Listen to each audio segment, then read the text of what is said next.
Hey guys, welcome to day 1 of training with Everest. I decided I'm going to voice over these videos because I'm not as coordinated as Camille and I can't talk and train at the same time. I just start by pushing her around a little bit. I want to get her paying attention to me. It becomes pretty clear she has a favorite side to move on. She had a little spook at my parents, so I asked them to move farther away from the round pen.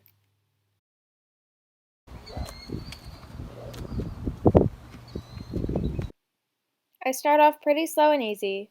I don't want to go into her pen and immediately be chasing her around all the time. When I step forward and ask her to stop, she stops facing me, so I back away and give her a little rest. The first few minutes that I worked with her, she wasn't quite this calm and she was very snorty, but no one was filming at that time.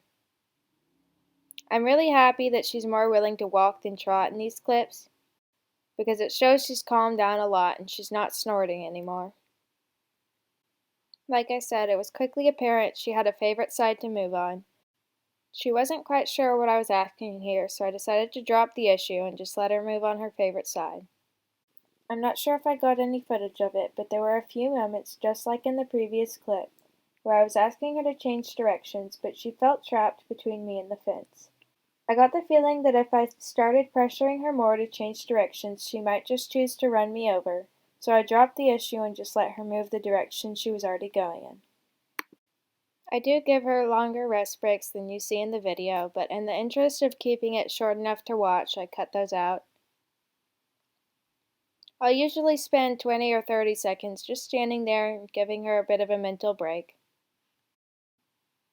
She was a little nervous about my parents being close to the round pen, but not so much now that they were farther away. You can see she definitely likes to move to the left more. I don't make it a big deal when she decides to face away from me when I ask her to stop. I just make her keep moving. She'll learn quickly that she gets reward when she stops facing me. I'm not sure why, but the video cut off here. The next video begins with me starting to introduce the whip to her, and just let her look at it for a bit. I want her to start to think of the whip as something other than just a tool to get her to move around. I want her to be able to look at it and eventually touch it. The reason for this is so that she can get the feel of something touching her while I'm still a good distance away, so it's not quite as scary for her. I'm actually very happy that she was starting to get lazy on me because it really showed that she was relaxing a bit.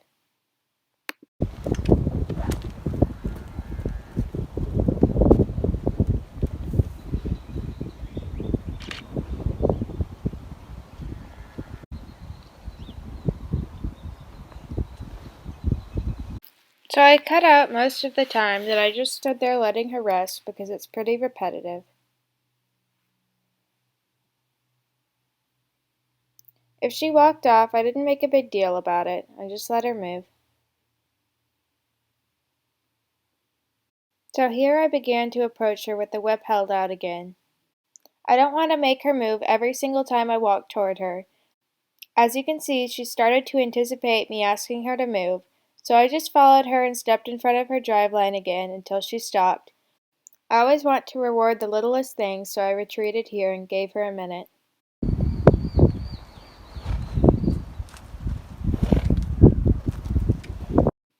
I had her move out again so we could practice our stop. She's really good about stopping facing me, and I know that's just because she's scared of me.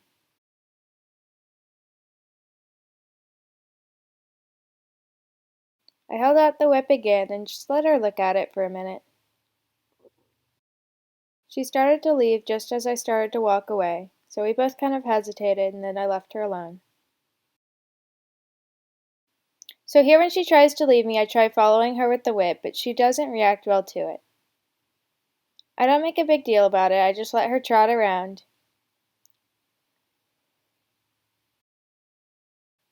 I'm not exactly sure what all this head flicking is about. As you'll see later this day and in the next few days, I have better results when I try following her. I just have to master the body language. I don't make a big deal about much of anything she does as long as she's not being dangerous. I don't want to step into the pen and try and dictate her every move. The only human interaction she's ever had is people trying to push her around and make her go exactly where they want her. And while that's fine, I want to show her that I'm something different. I want to reward her for being curious, and eventually that will lead up to her coming up and investigating me herself. So there's a fair bit of repetition happening between these videos. Can't blame my dad for not wanting to hold the phone up all the time. In future videos, the phone will be on a tripod, so there won't be any more round pin bars, and it'll be filming the whole time. I'm very happy with how she began to take a few steps toward me at a time. She wants to come to the front. She does. Licking and chewing.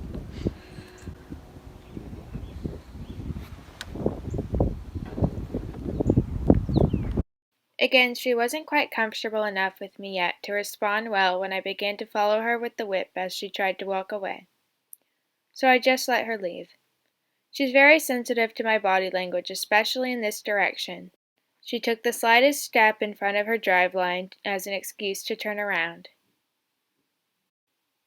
I drew her attention back by holding out the whip for her to look at. This is what I mean when I say I'm following her with the whip as she starts to leave me. She responded well this time, and she turned back to me. If I had released a little sooner, it might have gone better, but she had a little bit of a jump. She followed me quite a few steps this time, which I was really happy about, so I left her alone for a while.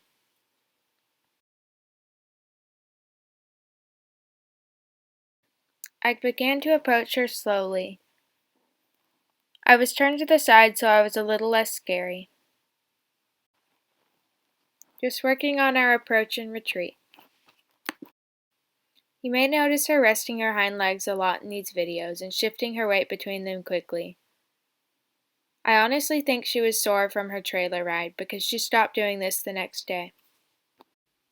Even though she's backing away from me, I keep the pressure on until I get the response I want. Right now, all I want is for her to stand there calmly and look at me.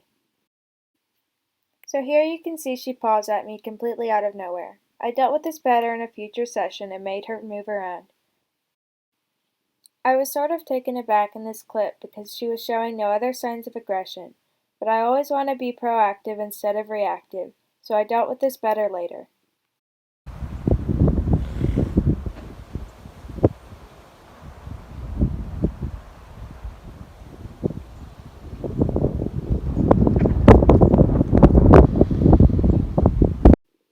I gave her sort of a mini reward by dropping the whip for a bit so she didn't have to focus on it.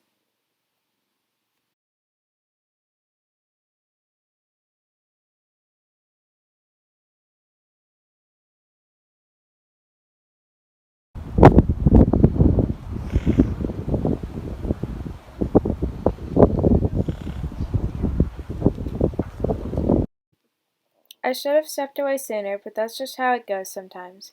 She started to focus on people who were talking in the distance, so I asked her to move around a bit to get her focus back on me. After about a minute-long break, I just held the whip up again.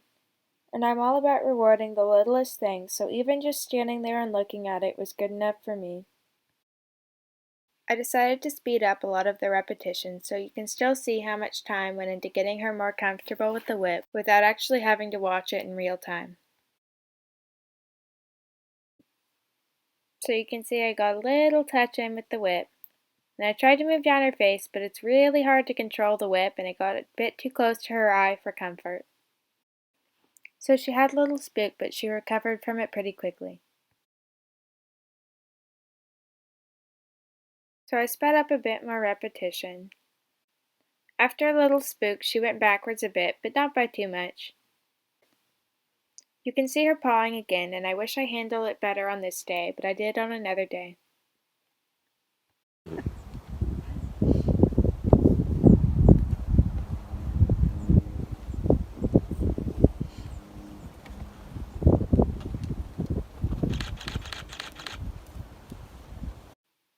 just keep repeating this for a while. Nothing new or exciting happening here. She takes a few steps away from me, so I just stop and give her a minute before approaching her a few more steps. So here she starts to lose focus and look away from me. And again, I just follow her with the whip, and she looks back at me, and then I reward her for that. I just let her look at it for a minute, and back away.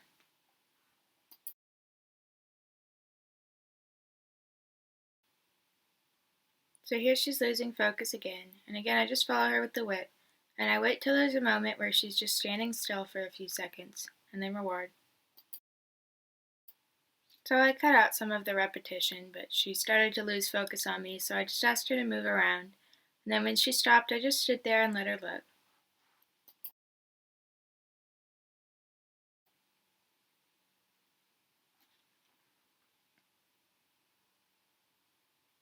Again, just rewarding the littlest things, so looking at the whip without trying to move away from it was enough for me, and I'm really happy with how she was following me.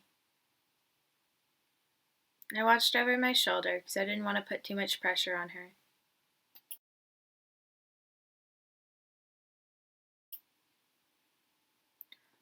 Horses are really good at picking up on patterns. She started to realize that I never hurt her when I reached out to her with the whip, and she just got to look at it, and then she got rewarded for that. So she started to get a little braver with time.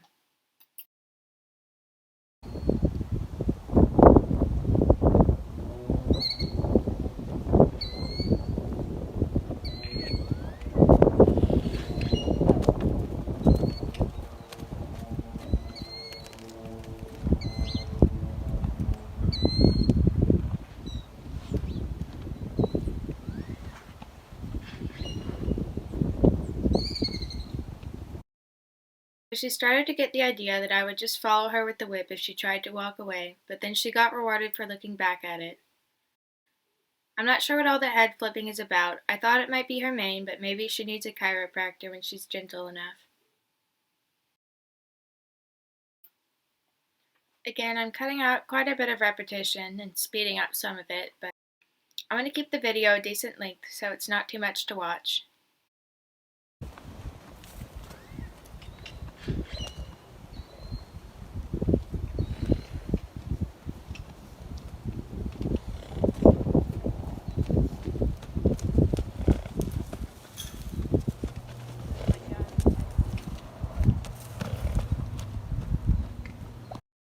At some point after this, I learned to stay a little bit behind her drive line when she's moving to the right.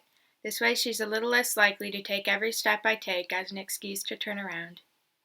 She also started to figure out that I'm just going to correct her when she does it wrong. Like I said earlier, she felt a little backed into a corner here between me and the round pen, so I was careful to go closer to the round pen fence so she didn't feel like she had to run me over to get away. I kept my energy really low so she wouldn't get so freaked out. There were a few other times she did this where I dropped the issue and let her move to the left before changing directions. Better safe than sorry.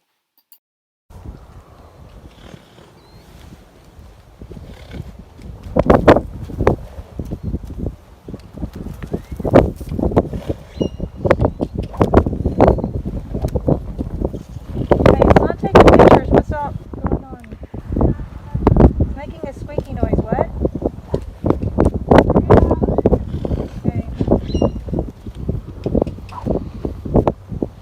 This is exactly what I'm talking about here. She gets low to the ground and she's making quick jumpy movements. I can tell she's really scared and she feels trapped. I'm very careful to keep my energy low, and if I stay closer to the round pin fence, she doesn't feel so trapped.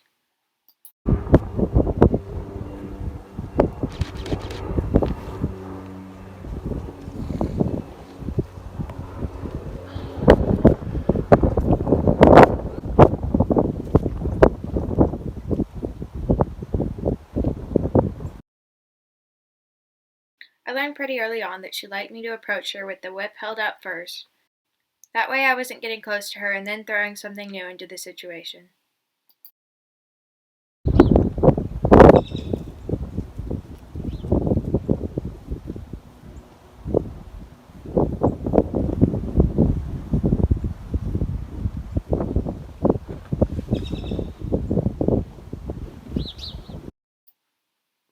got pretty close to her this time, just taking baby steps.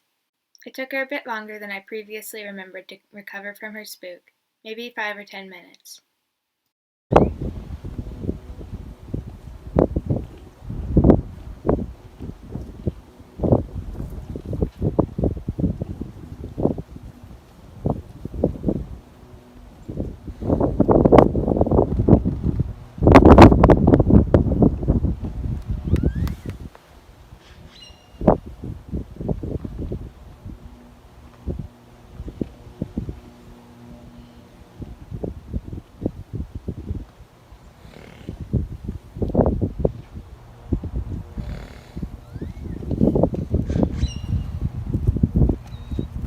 It's tempting because you want to let them explore more, but then you want to reward them, I guess, so you walk away even though she's almost going to touch it.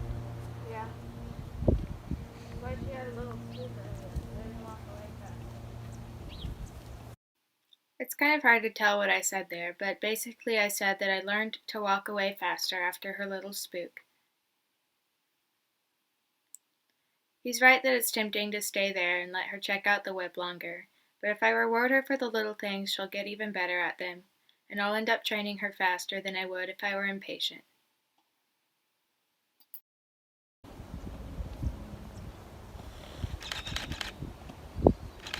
There we go. Got a touch. Got a whip touch. I don't think I got the smile. Oh. Aw.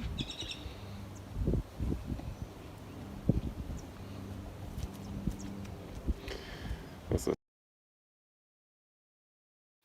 And the last approach and in this one, I really felt she was ready for me to persist a little longer. She was unsure, but I let her close the gap and touch the whip on her own accord.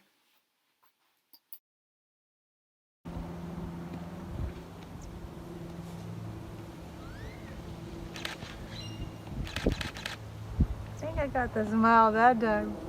That time she took her face to the whip, which is exactly what I want. Yep. So I held it just a little bit away and I let her fill the gap.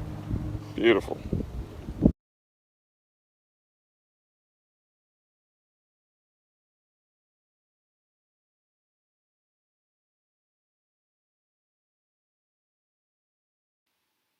I circled the whip all around her nose this time and I let her bite it.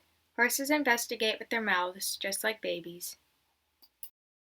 I probably could have left her alone just a second sooner, but I took her starting to walk away as my cue.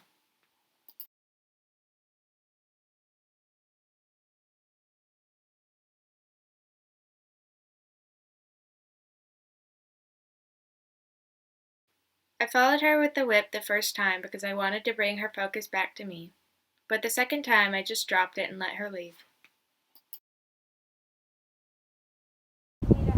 That's who Camille's working with now, and Brutus. Yeah. Well, Ambassador too, but Yeah.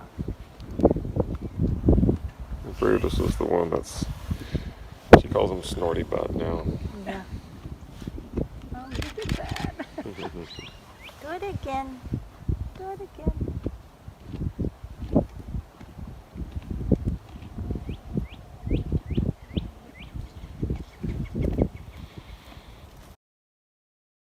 Yeah, they're, I guess they can't. yeah, unless they, were able to put a scale under the squeeze chute or whatever. But they'd have to stand still on it.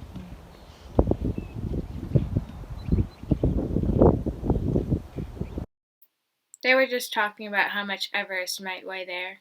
The answer is too much. She could use to replace a bit of that trunk with muscle.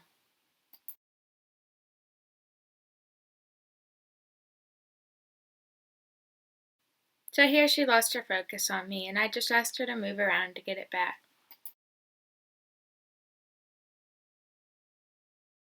There was a lot going on outside the round pen that day, so I don't blame her.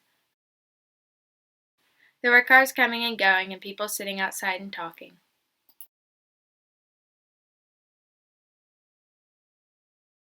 I was happy to let her take a sip of water though, as it was a good sign that she was letting her guard down a bit.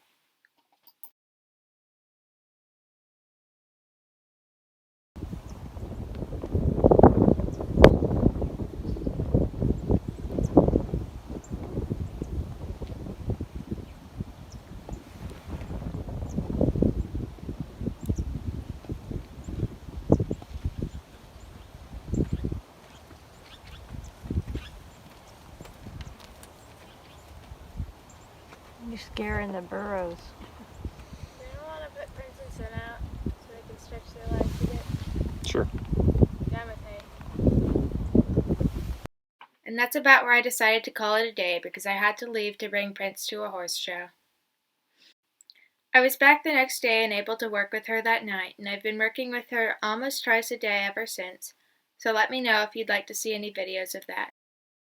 Thank you for watching, and I'm going to roll a few clips of her meeting my other horses just for fun.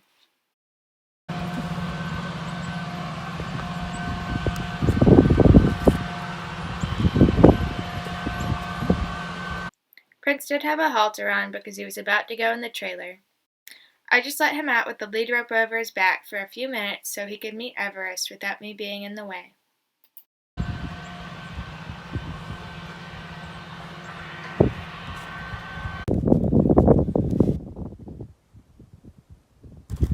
Are you scared of the burros?